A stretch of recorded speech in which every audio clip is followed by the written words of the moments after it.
তাকে আপনি বলেন কোন পীর, কোন মুর্শিদ, কোন পীর, আল্লাহর সকল পীর মনে রাখবেন, আল্লাহর সকল আউলিয়া কিরাম হক্কানি রব্বানি যারা রয়েছে তারাই সকলেই পীর হয়। কিন্তু মনে রাখবেন সকল পীর আবার আল্লাহর ওলি হতে পারে না, ওলি হতে পারে না। আরে ওলি হওয়ার জন্য আমার গৌসুল আজম মজগুমদারি লাগবে, সুবহানাল্লাহ বলবেন না?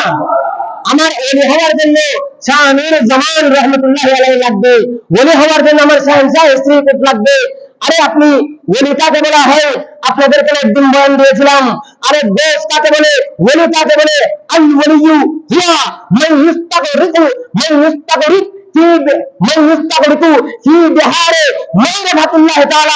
আল্লাহর শরীয়ত তরিকত মারফত হাকিকত সব বিনা ইলম যার কাছে আছে, আল্লাহর মারফতের শরীয়তের ভিতরে যে ব্যক্তি ডুব দিয়েছে ওই ব্যক্তির নাম হচ্ছে ওলিয়ে কামেল। বলে বলুন সুবহানাল্লাহ। ওই ব্যক্তির নাম ওলিয়ে কামেল। আর দোষ কাকে বলা হয়?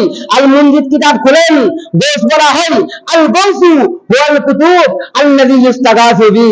আরে তার মানে দোষ বলা হয় হাতে যার দরবারের মধ্যে গিয়ে চাওয়া মাত্রই দিয়ে দেয়, ওটাকে বলা হয় গৌসুল আজম মজগুমদারি। জোরে বলবেন না? আরে জোরে বলবেন সুবহানাল্লাহ। আপনি কারামত শুনতে শুনেছেন।